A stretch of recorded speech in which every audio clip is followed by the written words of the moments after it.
Hi guys, it's Miss Alyssa, and today we are going to be reading Stand Tall, Molly Lou Melon, written by Patty Lowell and illustrated by David Catrow. Let's take a look at our front cover here. What do we think the story is going to be about? We see this little girl on front. Maybe that's our main character, Molly? Yeah. Maybe we're going to be learning about nature. We see some butterflies. Look at this grass. Yeah. All right, let's see.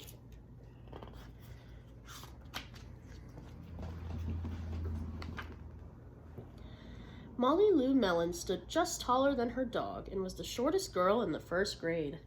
She didn't mind. Her grandma had told her, "Walk as proudly as you can, and the world will look up to you."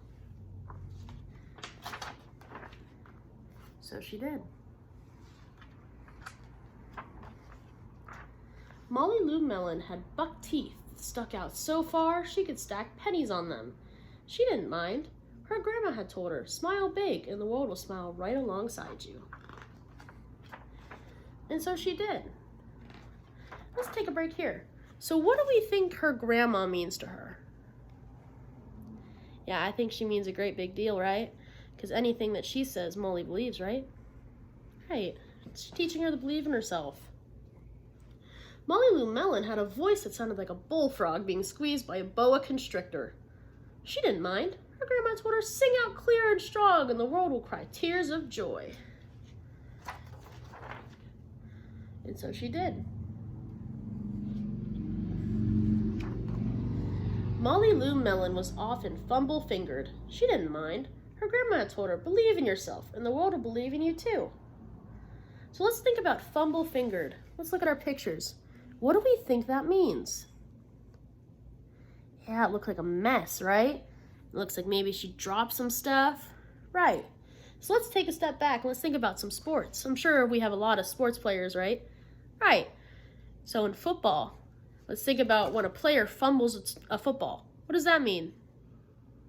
Yeah, he drops the football and rolls away. Right. So she did. Then Molly Lou Melon moved to a new town. She had to say goodbye to her grandma and all of her friends and start in a new school. How do we think that might make her feel? Yeah, really scared maybe. She's anxious and really sad about leaving her grandma and her friends. Because up until this point in the story, her grandma's been one of her biggest supporters, right? It doesn't feel very good whenever we have to leave one of our supporters, right? I know. This happened to me whenever I went to high school for the first time, actually. I had to leave all my friends behind. It was really scary for me, but I got through it. So let's see if she does too. On the first day of school, Ronald Durkin called her Shrimpo in gym class. When the game started, Molly Lou Melon caught the football, ran under the legs of Ronald Durkin, and scored a touchdown. All the children thought, "Wow, she's good." And Ronald Durkin felt very foolish. On the second day of school, Ronald Durkin called her Bucky-Toothed Beaver. Molly Lou Melon took out her pennies, stacked 10 high on her teeth, and smiled as big as day. All the children smiled with glee, and Ronald Durkin felt very foolish. So let's think about Ronald real quick. Is he being a very good friend to her? No, he's not. He's kind of bullying her. How do you think that might make her feel about herself? Right, it could make her sad, but what is she doing? Right, she's showing him that it doesn't matter, that she can be herself, and she's special and unique in her own way, and she is just as important as anybody else. Let's see what she says. On the third day of school, Ronald Durkin said, "You sound like a sick duck. Honk, honk." Molly Lou Melon sang out a clack so strong that it made Ronald Durkin somersault backwards, hit his head, and have to go to the nurse.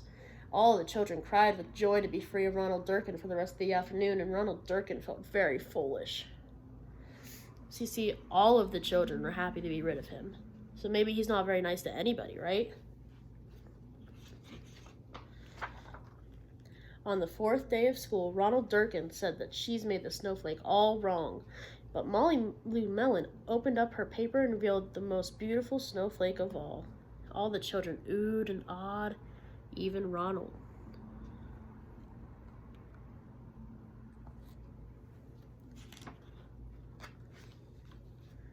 On the 5th day of school, Ronald Durkin brought Molly Lou Melon a stacking penny for her tooth and smiled at her. So what's happening here? Right. He's being nice to her. So maybe he realizes that it's not okay to be mean, right? What do you think he's feeling right now? Right, maybe he feels guilty. He feels bad for being mean to her. Let's see what she says. That night, Molly Lou Melon took out a pencil and paper and wrote a letter to her grandma. Dear Grandma, I wanted to tell you that everything you told me was exactly right.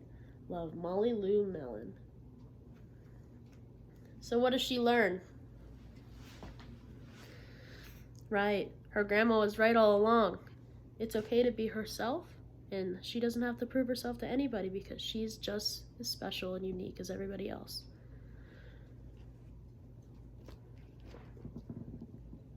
So, does it matter that she's short? No.